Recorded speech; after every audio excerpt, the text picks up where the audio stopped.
Olá, boa noite. Já são 8 horas, acaba. E o Papo ao vivo está entrando no ar, entrando no Instagram.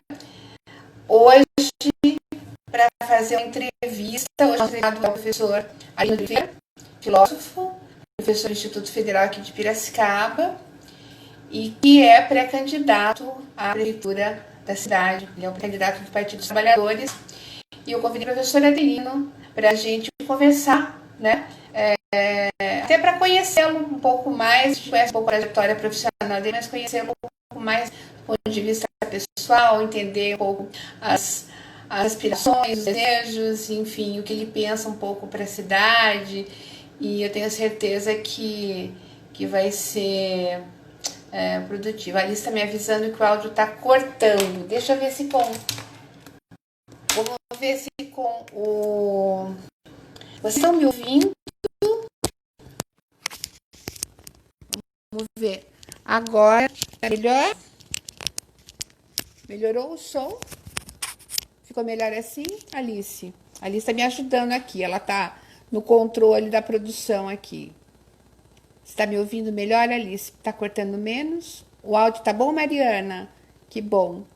Fica bom assim, com o microfone, a imagem também. Ai, que bom. Essa semana não foi uma semana com muita sorte para mim com a internet, gente. Eu tive problemas com imagem na terça-feira, que eu entrevistei a Patrícia Nechar, e na quinta problemas com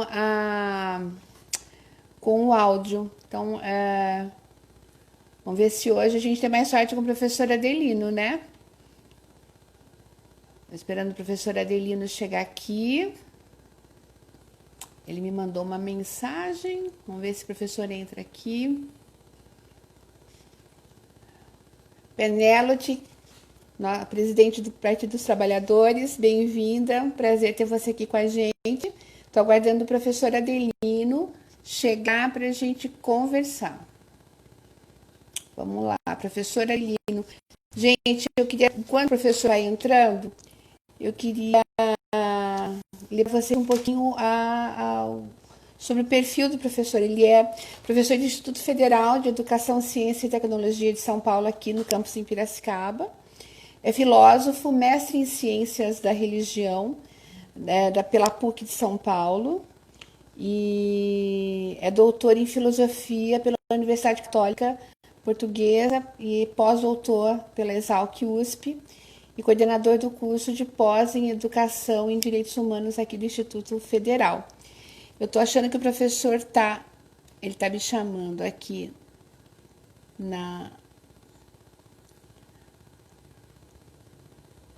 Vamos ver, professor. Aparece aqui, professor Adelino.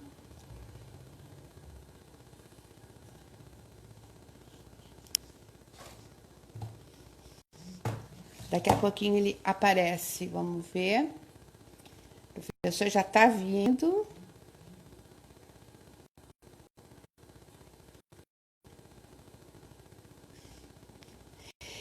E o professor Adelino tem a carreira dele baseada em direitos humanos, em ética e educação.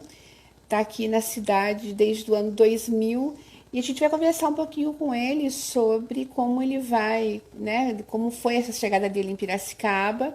Eu tô achando que ele está com algum problema para entrar aqui. Deixa eu ver se eu consigo chamá-lo. Vamos ver.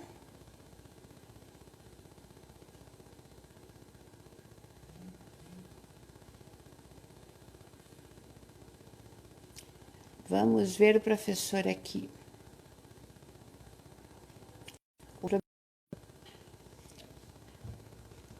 Eu acho que ele pegou algum caminho que não foi o da live.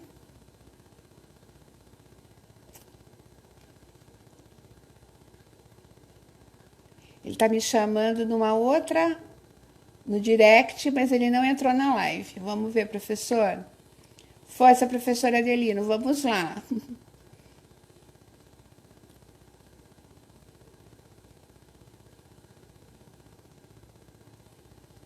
Professora Adeli. Ah, agora sim, agora sim.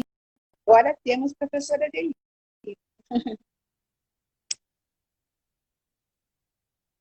Fez um suspense, hein, professor? Olá, Cris. Boa noite. Tudo bem? Tudo bem? Tudo bem, boa noite. E, Boa eu, noite. e aconteceu uma coisa estranha, que eu estava aqui a postos, mas É, não vinha a sua mensagem. Você não estava ao vivo para mim. olha que estranho. Não, o Instagram é um aplicativo que está dando um pouco de problema. Essa semana eu tive uma série de problemas com o Instagram, com imagem, com som. Eu estou achando que a gente está com sorte hoje. Pelo menos começamos bem. Você está me ouvindo bem? Estou te ouvindo muito bem, estou te vendo também perfeito. Tá. Que bom. A imagem para mim tá boa também. O pessoal que está com a gente aqui, vocês puderem dar um feedback sobre som e sobre imagem, inclusive o áudio do professor Adelino, se tá bacana o áudio dele. Bom, professor, vamos conversando, o pessoal vai dando um feedback para a gente aqui. Primeiro, eu quero agradecer imensamente por aceitar o meu convite. Lá no comecinho da pandemia, você foi um dos primeiros convidados, né? Meus para repercutir um pouco o que estava, né, o que estava acontecendo, o que poderia vir a acontecer com essa situação toda da pandemia. E nem foi tanto na qualidade de pré-candidato, mas sim pela sua autoridade acadêmica, pelos seus conhecimentos, né, em direitos humanos. A gente fez uma conversa produtiva sobre isso. Hoje eu te chamo aqui na condição de pleiteante, né, da, da prefeitura, pré-candidato a concorrer às eleições pelo Partido dos Trabalhadores. Eu estava lendo aqui um pouco sobre a sua brilhante trajetória acadêmica e profissional, né? Uma, uma, uma carreira construída sobre os pilares, né, dos direitos humanos, da ética e da educação, três coisas fundamentais e que passam por uma crise tremenda nesse país, né?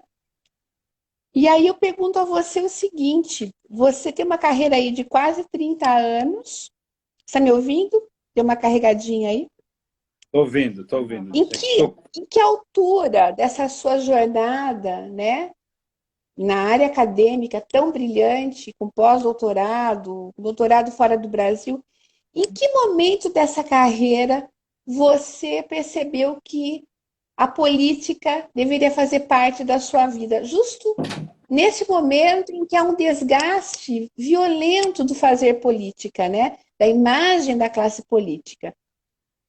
Em que momento isso apareceu na sua vida? Olha, Cris, queria primeiro te agradecer pelo convite, falar da alegria que é estar aqui, né? Cumprimentar todos que nos acompanham, um abraço em todos, né, que têm acompanhado e participado desse seu programa. Tão importante esse debate mais democrático, de ouvir os pré-candidatos, né? E também o Piracicaba, eu acho que vive hoje um momento muito bonito da política, apesar da situação tão difícil, né? É sempre delicado falar que vive hoje um momento bonito, porque nós vivemos uma crise.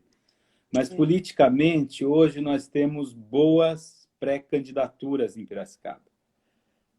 Eu não vou cometer a indelicadeza de citar, mas eu acho que há propostas boas para a cidade. Isso é uma coisa muito importante para o fortalecimento da democracia. Eu sempre fiz política, né, desde menino. Eu nasci em São Paulo, eu venho, né, da realidade, né, da Zona Sul de São Paulo, e eu atuei Santo muito. Amaro, professor?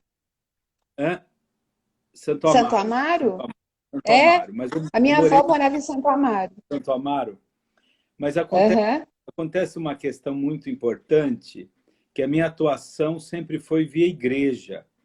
Então, eu participei das comunidades eclesiais de base, e foi ali, talvez na experiência do Crisma, com 14 anos, de 14 para 15 anos, que eu comecei a despertar para essa visão mais direta da política e da participação social. né? Então, a igreja que me introduziu, as comunidades eclesiais de base. Agora, não política partidária. Obviamente que desde menino, nas comunidades católicas, a presença, né, do PT sempre foi muito forte, muito constante, né? Então, eu sempre tive próximo ao PT, depois articulei o Grito dos Excluídos durante muitos anos, né, na Arquidiocese de São Paulo, era um dos responsáveis, né? Aí já na vida mais adulta, mas ainda jovem, né, com meus 18, 17, 18, 19, 20. Fui fazer teologia também com esse viés, né, da participação a partir das lideranças comunitárias e muito próximo ao PT. E aí sim, vindo para Piracicaba, uma participação acadêmica na defesa dos direitos humanos, mas quando você pergunta, né, da participação da candidatura, então nasce dessa visão de que a política nos toma, né, o tempo inteiro. E a política partidária, ela se faz necessário para que possamos, na verdade, avançar com um projeto, né?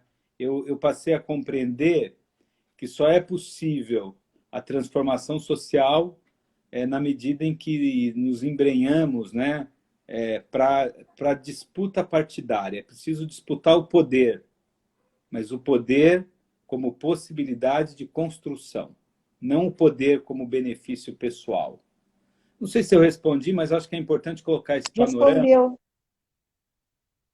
Respondeu sim, professor, porque realmente as comunidades eclesiais de base, que eu não sei em que momento, se existem ainda, ou se elas têm um outro nome, elas foram um momento importantíssimo, né? No fomento de novas lideranças políticas. Eu me lembro muito bem dos anos 80. Você está com quantos anos agora, professor? Eu tenho 47. Ah, é um rapaz, é muito é jovem. Mas eu tenho 53, é mais ou menos essa época mesmo que a gente, né, via a juventude engajada, enfim, como as comunidades eclesiais de base atuavam de forma, né, interessante. Em São Paulo, certamente você deve ter tido figuras que inspiraram, porque a gente teve lá em São Paulo Dom Paulo Evaristo Arnes, né, padre Júlio Lancelotti. Quer dizer, quem foram os seus mestres lá? E uma pergunta junto com essa: você estudou para seguir o sacerdócio ou não? Você chegou em algum momento a considerar a carreira como padre? Olha, essa é uma pergunta bastante bonita, né? Que é a minha experiência pessoal. Eu estudei sim, eu fiquei durante cerca de 15 anos no seminário. Então, eu fiz toda a minha formação acadêmica desde do ensino básico, né? Era o 8º ano, eu acho, e porque faz tanto tempo, Cris. E aí depois eu me lembro bem do tempo da filosofia, do noviciado. Eu estudei aqui no interior de São Paulo, em Conchas, e Concha. depois a teologia, né? Mas a minha atuação na igreja e também nas pastorais sociais sempre foi muito intensa. Você fala de personagens, né, de pessoas que marcaram muito a minha formação. Eu conheci Dom Paulo Evaristo Arnes muito perto, né, de convivência fraterna. Depois trabalhei com Dom Celso Queiroz, que era o bispo auxiliar da arquidiocese. Tive o privilégio de estar próximo, né, a Júlio Lancelotti, padre Júlio Lancelotti, já de longa data, com esse trabalho fenomenal, né, com o povo de rua. Quer dizer, um trabalho muito difícil, né? Muito difícil. Mas essa experiência de igreja, aqui eu estou falando alguns nomes que você repetiu, mas que a gente poderia lembrar de tantos outros que ainda estão lá em São Paulo na luta, não é?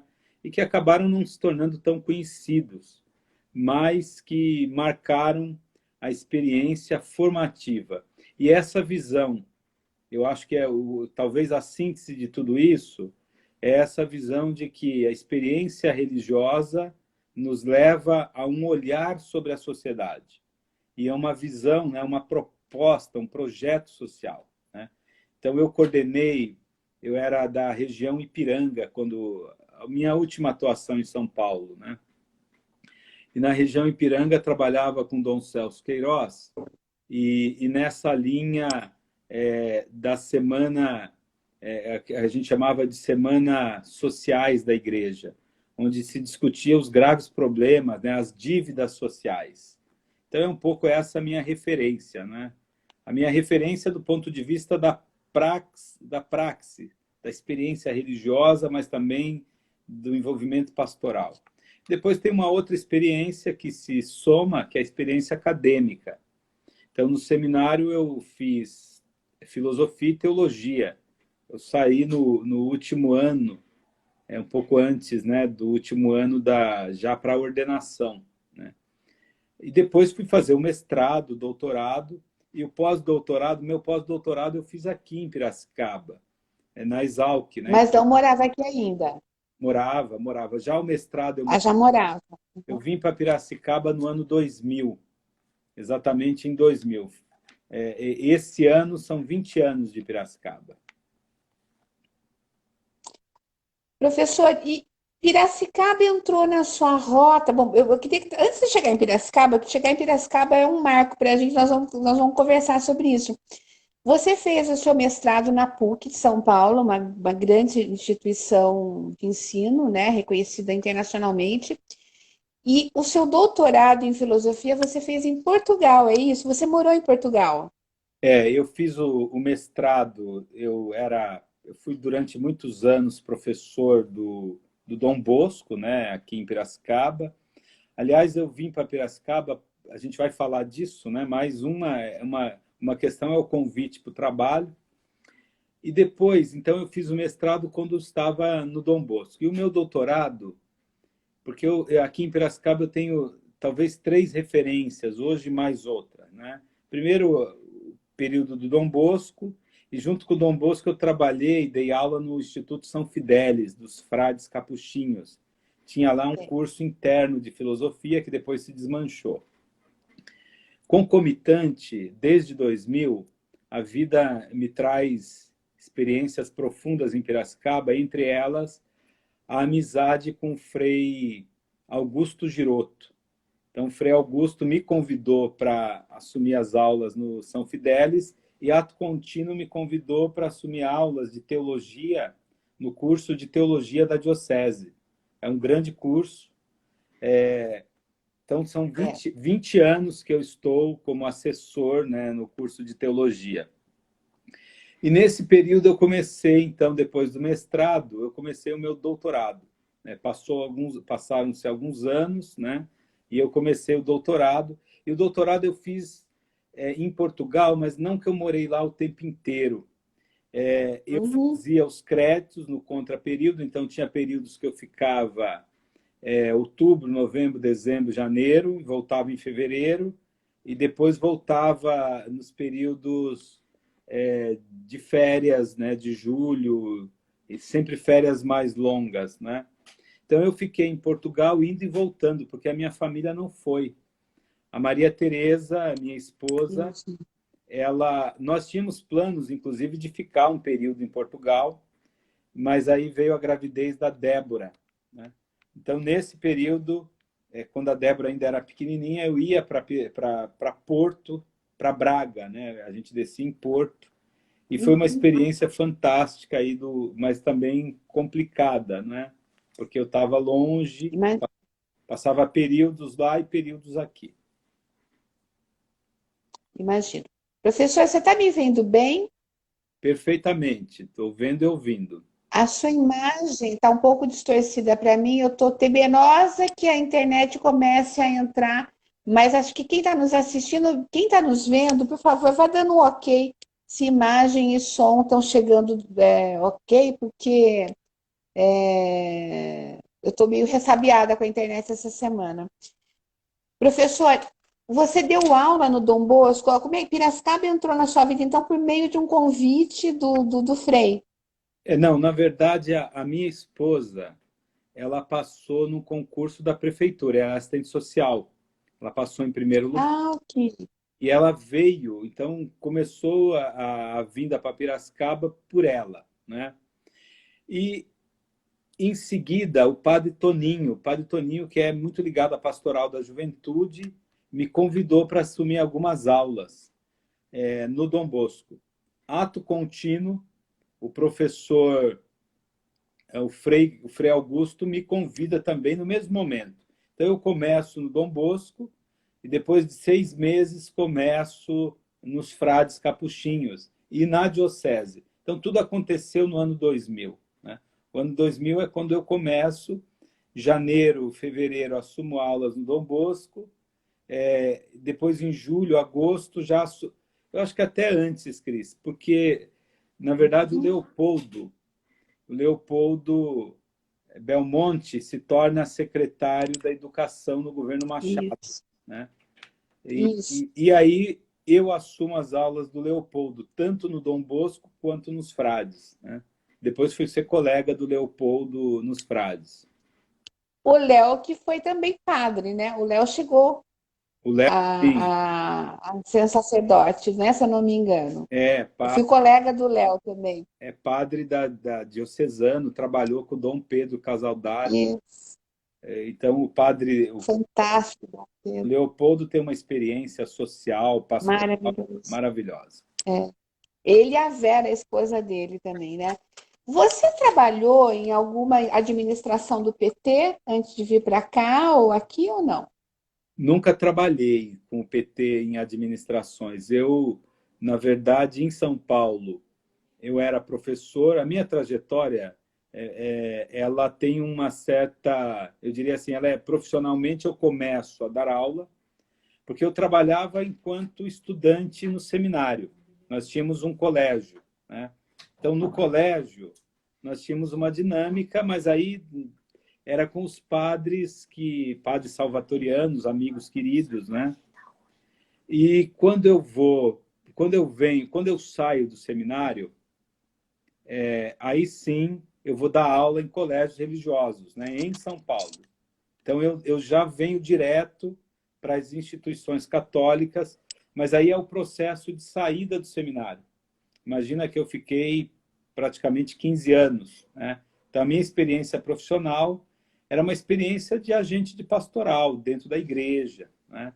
Depois sim, aí como docente, não é?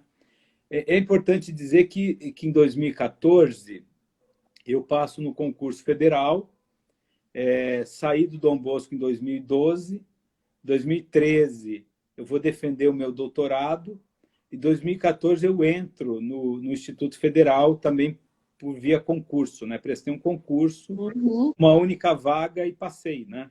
Primeiro concurso que eu prestei. Que maravilha. Foi uma... Professor, eu tô vendo alguns feedbacks aqui, eu vou fazer uma coisinha.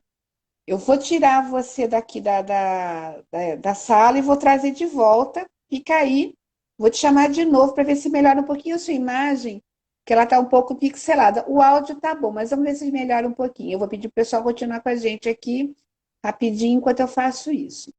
Quero aproveitar para dizer para as pessoas que estão com a gente que o Papo com o Cris, ele é um programa com apoio da Galvani Cipriani Cidadania Italiana, do Centro Educacional Piracicaba Santa Cruz e da Inection Inglês e Aulas Multidisciplinares, minhas parceiras, empresas parceiras aqui do programa. Pronto, professor.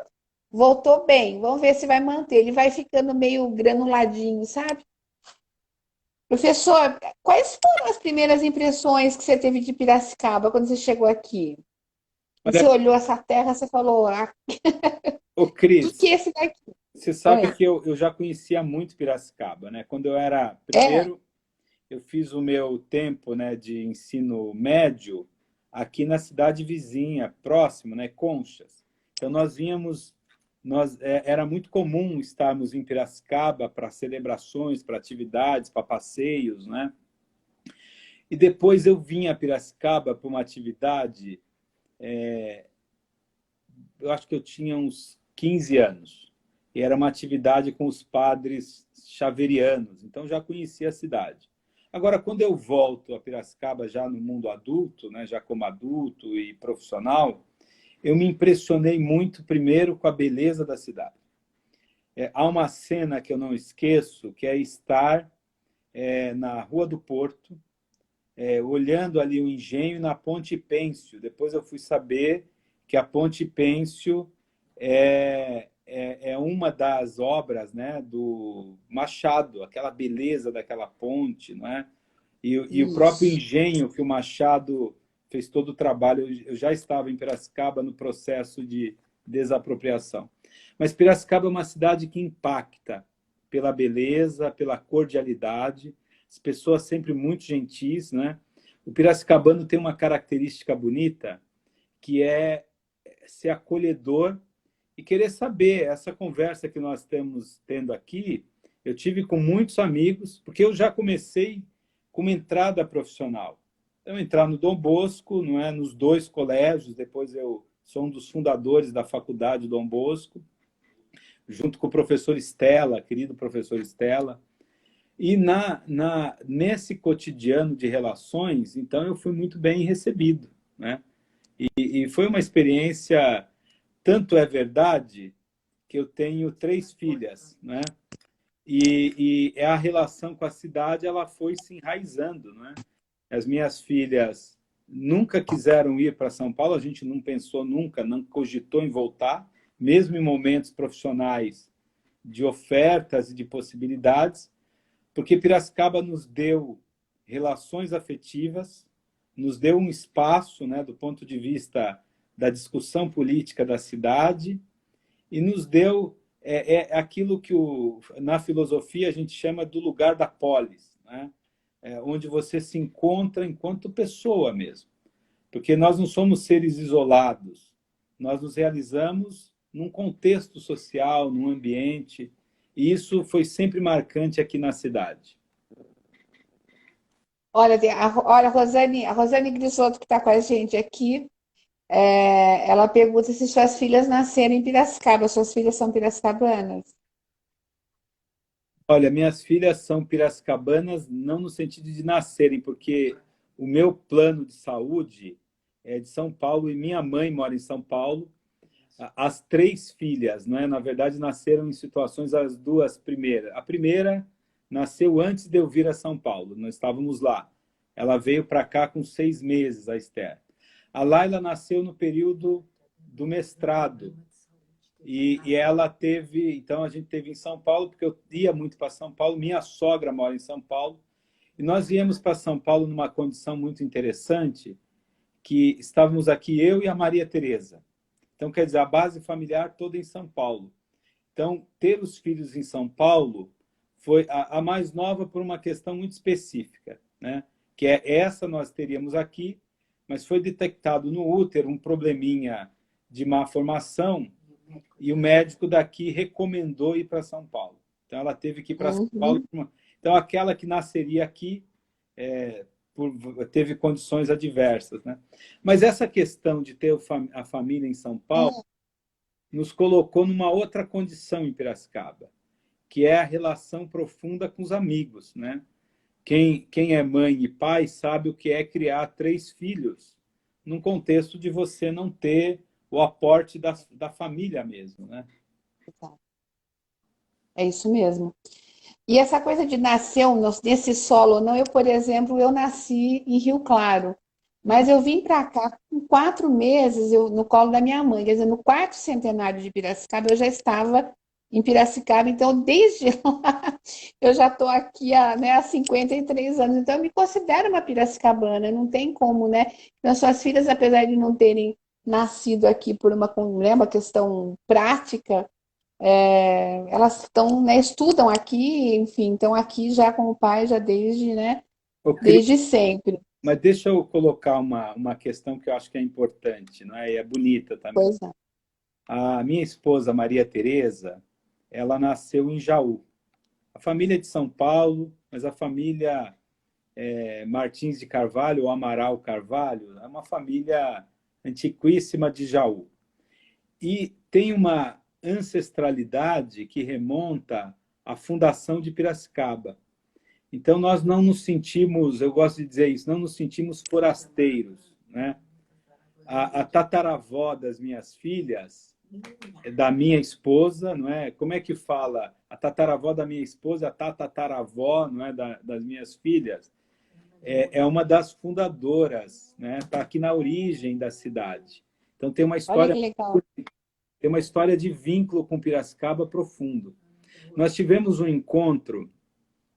A Maria tem uma bisavó que morreu há alguns anos, né? A avó dela, não a bisavó, a avó, morreu com 104 anos.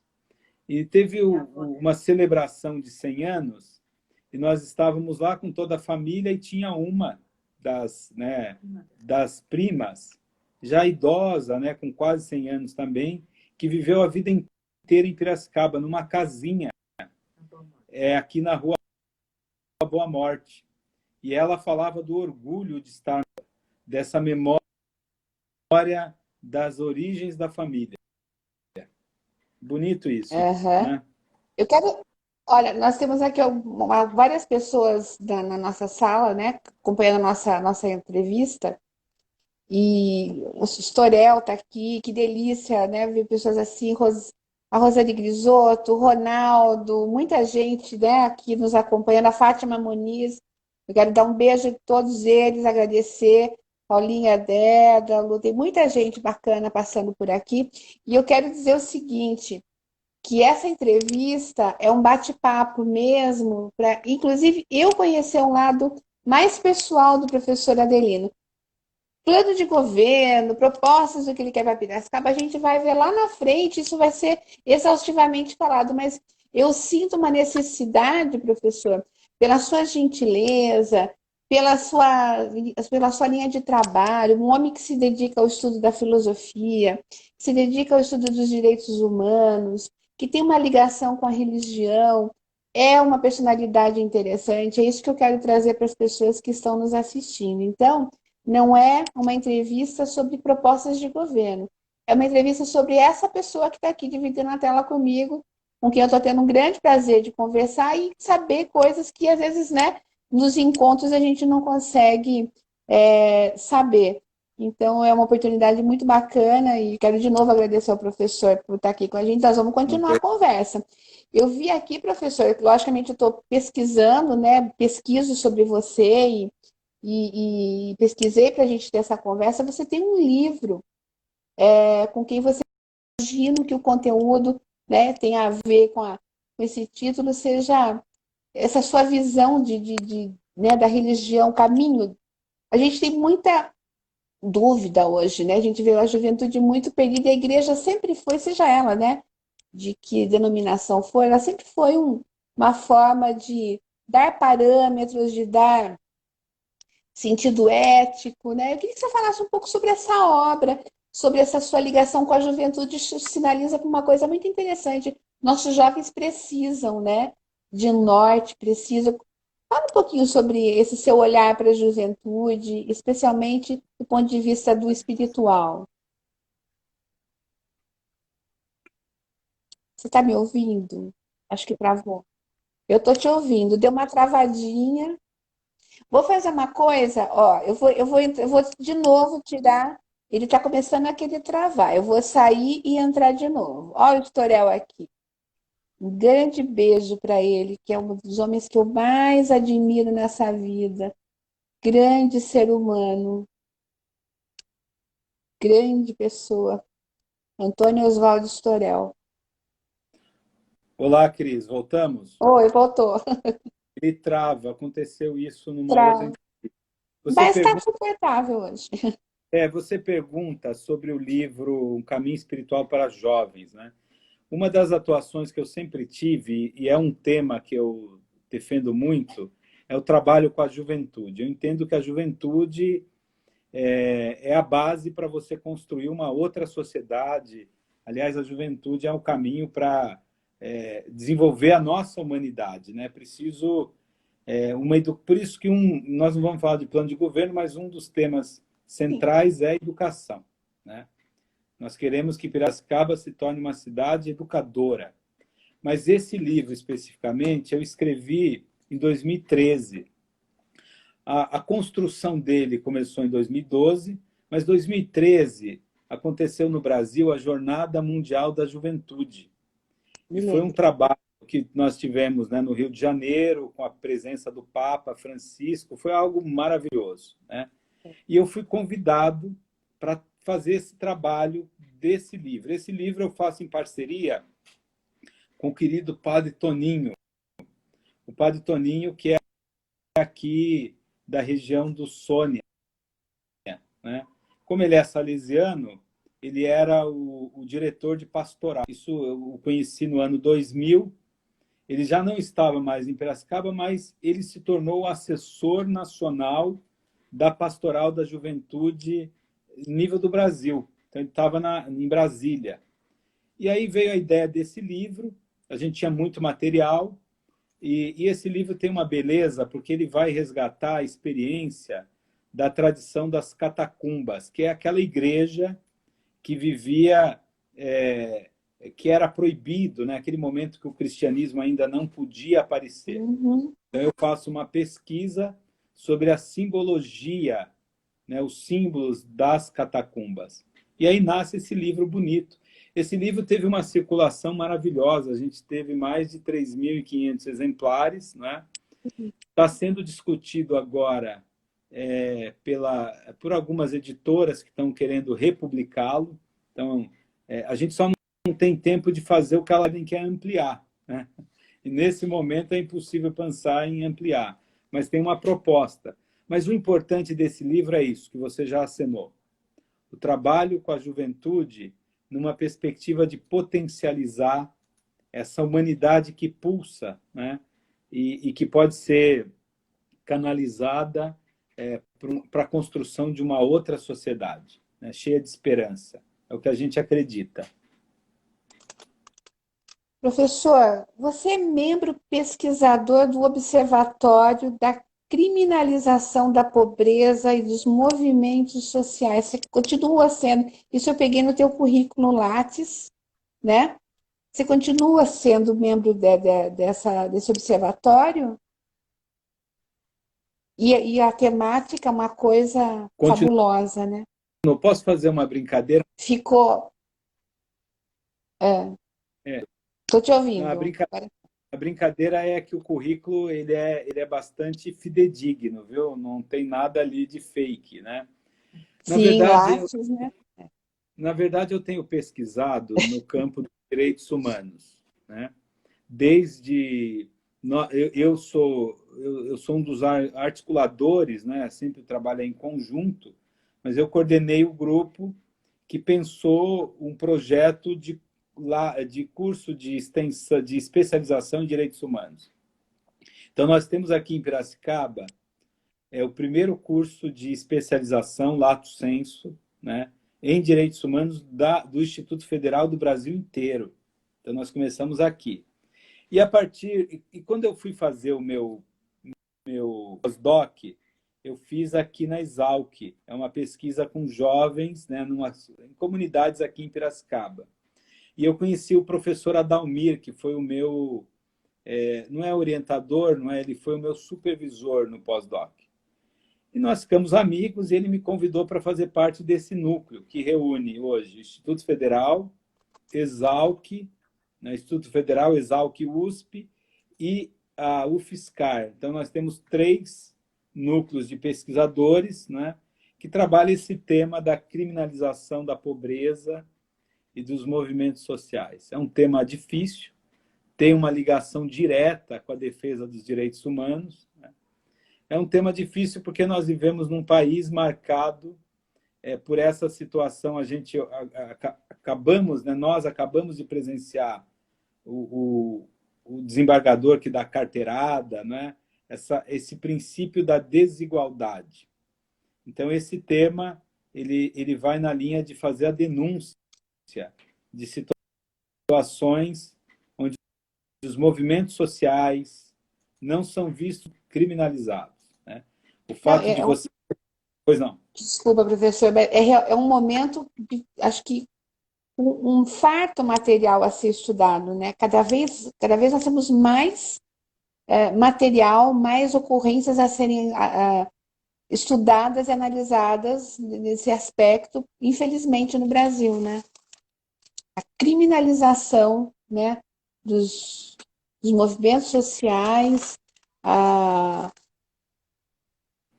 cada vez, né, da pobreza, você vê como a opressão sobre o povo pobre, né? Como se é fácil, né, você criminalizar, e, enfim, é, uma classe dominante sobre os dominados. É uma coisa muito louca isso. É uma coisa que a gente achou que fosse resolver nos últimos 30 anos e parece que ela volta quando parecia que caminharia, né, para resolução ou para melhorar, as coisas voltaram de uma forma avassaladora, né? O Cris, na verdade, nós vemos uma sociedade que tem feito algumas distorções, né?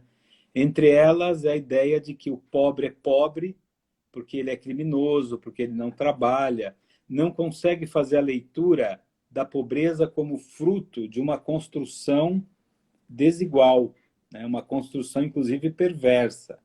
Nós precisamos construir um país a partir de uma perspectiva de solidariedade, para dirimirmos essas situações de desigualdade, né? As desigualdades, elas sempre existem, mas nós temos um nível muito elevado, é um abismo, né, entre as desigualdades sociais. Eu tive a oportunidade de morar fora do Brasil e você vê situações de pobreza, mas você não vê essa pobreza extrema, essa pobreza que é alucinante. Então, o que nós falamos hoje, né, o debate, inclusive do nosso grupo de pesquisa, é como criar estratégias para diminuir, para amenizar, atenuar essas desigualdades que são tão graves, né? Eu quero dar um alô aqui para o professor Fábio Leisman, que está com a gente, ao Pedro Marcílio, que também está nos acompanhando, e a todos os demais que estão aqui com a gente vendo esse bate-papo aqui com o professor Adelino. Professor, quais são os pontos fortes de Piracicaba na sua avaliação? Vamos falar de coisa Olha, boa, né? Vamos...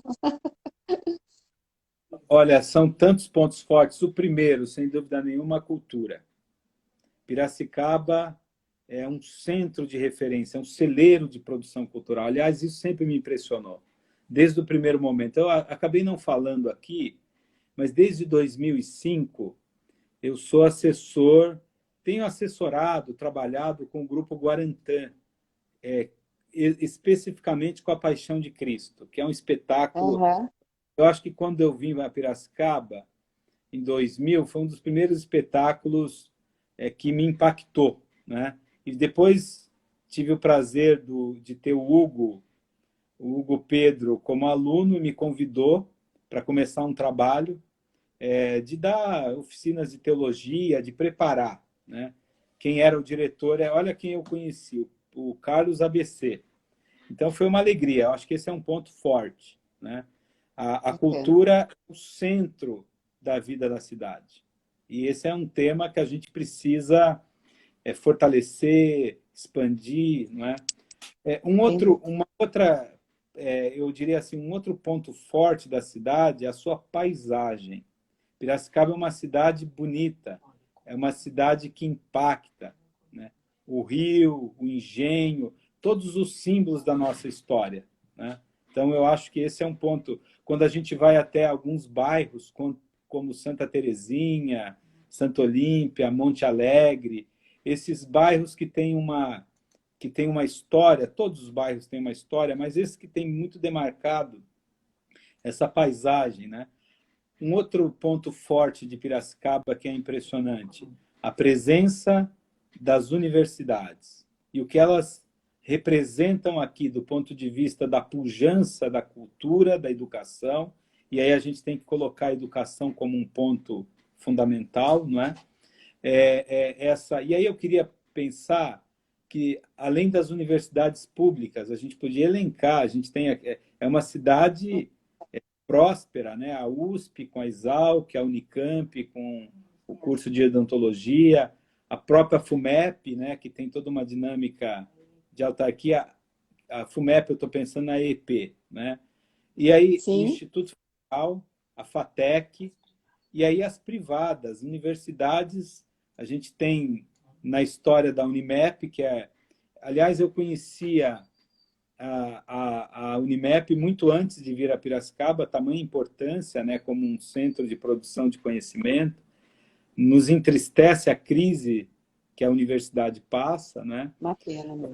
A Faculdade Dom Bosco, que agora é Unisal, a Faculdade Dom Bosco eu falo com certo orgulho, porque eu ajudei estava na origem, né? A gente pensou, inclusive, os cursos, e tantas outras universidades privadas que nós temos aqui, agora essa de medicina, né? Mas eu quero dizer, então, que ela é um polo de ensino, de pesquisa e de extensão, né? Um outro elemento como ponto forte que eu não poderia deixar de citar é a questão econômica.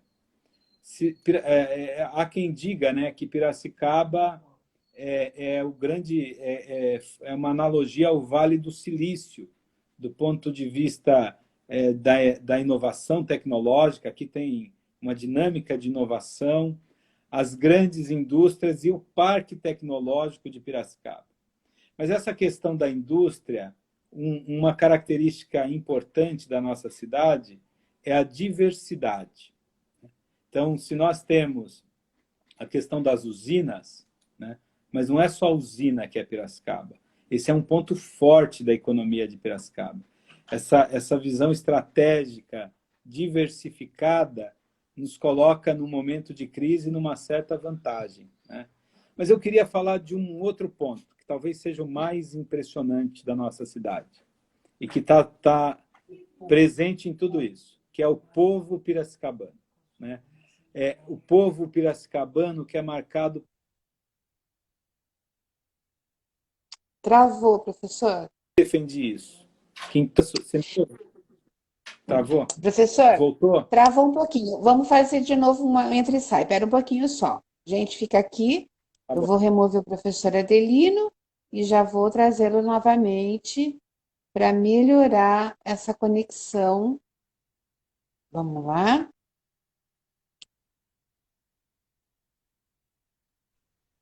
Pronto, Voltou, Cris? voltou. Ô, Cris, mas eu queria que esse é um ponto fundamental que, na verdade, é o que dá possibilidade para todos os outros, né? O que Piracicaba tem de melhor é o povo piracicabano, marcado pela diversidade, por suas comunidades tradicionais, por suas festas.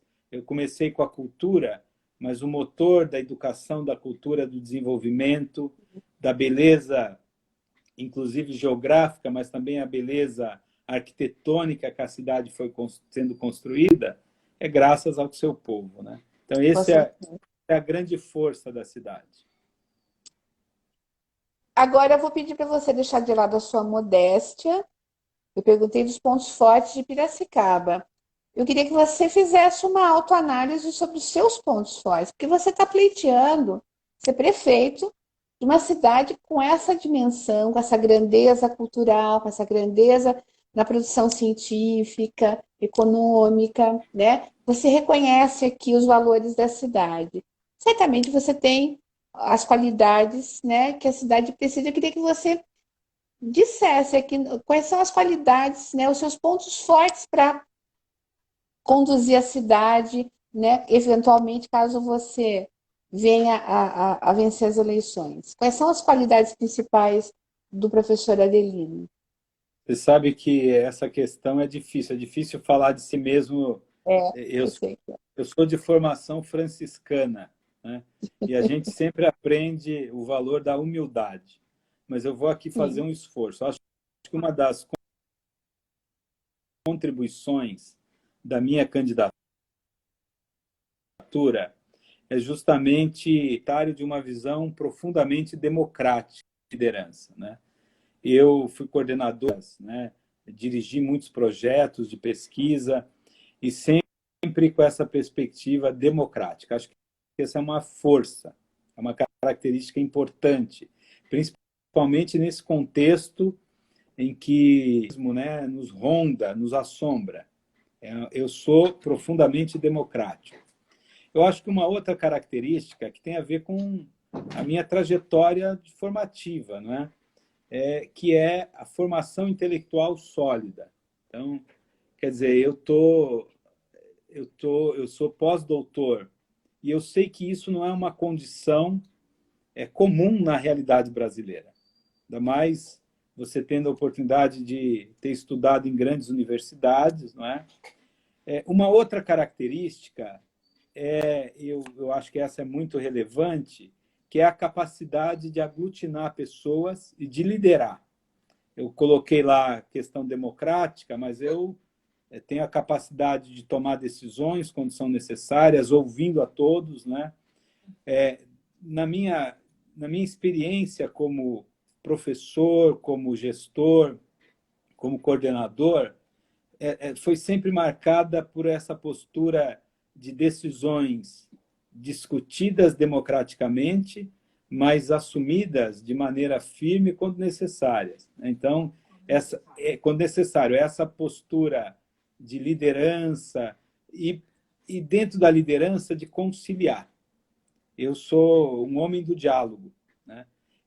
Eu entendo até que é por isso que eu sou o candidato hoje do PT, porque a minha candidatura, a minha pré-candidatura foi construída coletivamente, dentro de um consenso, né? Mesmo na minha tradição de estudante, eu sempre fui tido como aquele que constrói pontes, que abre diálogos, né? Que concilia. E essa é uma capacidade, é uma competência muito importante. Eu tenho que parar ou posso falar mais alguma? Não, você tem várias, pode continuar falando. Nós temos mais Tem, alguns minutos. Eu só quero. Pode continuar, tem, professor, conclua. tem mais uma que eu queria colocar como muito importante, Pode falar. que é resultado daquilo que eu sou. A minha experiência enquanto jovem, né, em São Paulo, a minha experiência dentro da igreja, a minha experiência como professor, a minha experiência como aquele que lê o mundo numa perspectiva crítica e solidária. Eu sou portador de uma visão muito sensível em relação à realidade do mundo, do Brasil e de Piracicaba. Eu acho que essa é uma contribuição muito importante. O líder, ou aquele que vai assumir a gestão pública, ele precisa ter a sensibilidade de sentir a situação do outro. E isso eu sou capaz. É até uma das minhas características, talvez a mais evidente, né? A A gente capacidade... poderia chamar de empatia, professor? Quer dizer, Eu, empatia. Ou mais empatia, que. empatia, compaixão, sensibilidade, não é? Quer dizer, essa visão de que os problemas do outro são problemas também nossos, né? Então, eu acho que aí a gente faz um resumo, né, de uma certa maneira. Aham. Olha, a Rosane está pedindo para deixar. Eu quero avisar as pessoas que estão aqui que essa live sim estará disponível no IGTV do canal Papo com Cris. Ela vai também para o canal Papo com Cris no YouTube. Aproveito a oportunidade para convidar vocês a prestigiarem o meu trabalho, a se inscreverem nesse canal, acompanhar todas as entrevistas, estão lá, as matérias que eu tenho feito ao longo de um bom tempo, especialmente os feitos nesse momento da pandemia que eu investi, né, os esforços nas lives para trazer conteúdo de qualidade. Então, vão lá, se inscrevam, me deem essa alegria. Eu quero ver lá o pessoal inscrito. E vai estar no Facebook, nas minhas redes, nas redes sociais do professor Adelino também. Então, quem perdeu pode ver. Se vocês quiserem encaminhar para alguém que queira conhecer melhor o professor Adelino, como alguém que postula, né, a prefeitura, encaminhem. Eu agradeço muito por vocês estarem aqui, lembrando que eu tenho aqui comigo o apoio imprescindível da Galvani Cipriani, cidadania italiana, que é minha apoiadora, o Centro Educacional Piracicaba Santa Cruz, que traz uma nova proposta de ensino, de acesso ao ensino, né, de extensão, de pós, enfim, cursos livres, cursos de graduação, e a Indection, inglês e aulas multidisciplinares, que, né, também trabalha com idiomas e reforço escolar, e é da Ana Luísa, e é fantástico, eu recomendo fortemente. Professor, para a gente encerrar, eu queria saber duas coisinhas para a gente fechar. Quem são as suas inspirações na política? Quem são os políticos ou as mulheres da política que te inspiram? E o que é que você sonha para Piracicaba? Pergunta maravilhosa, Cris. Uma referência, uma inspiração.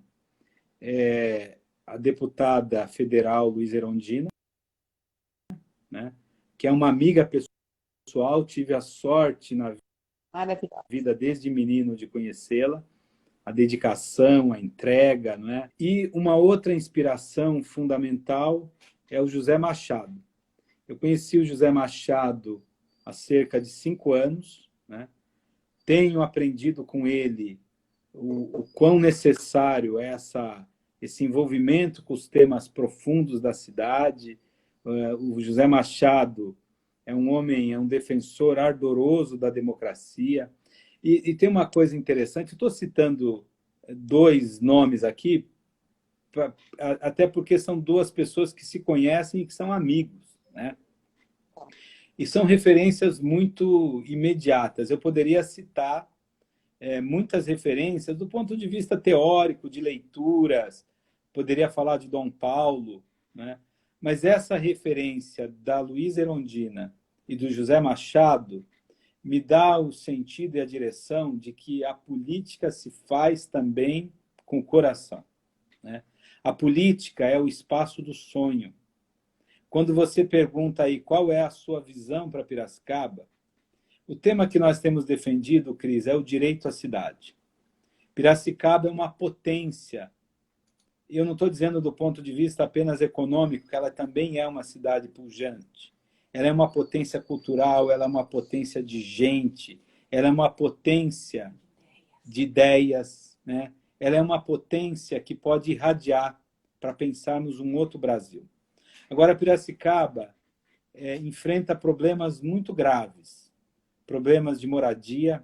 Ontem eu estive numa ação, né, fui chamado urgente para uma atividade na comunidade Renascer.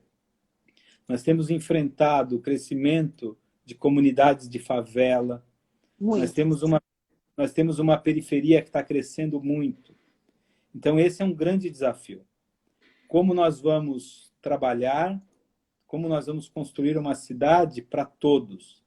O Machado, ele tem um tema que é fundamental para ele hoje. Ou talvez 2 temas, né? Ou 3 com a pandemia. Hoje o Machado tem debatido muito a defesa e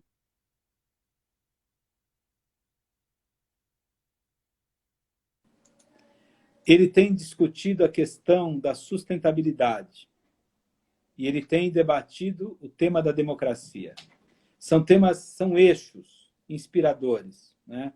É evidente que a luta, o enfrentamento à pandemia é um desafio para todos nós.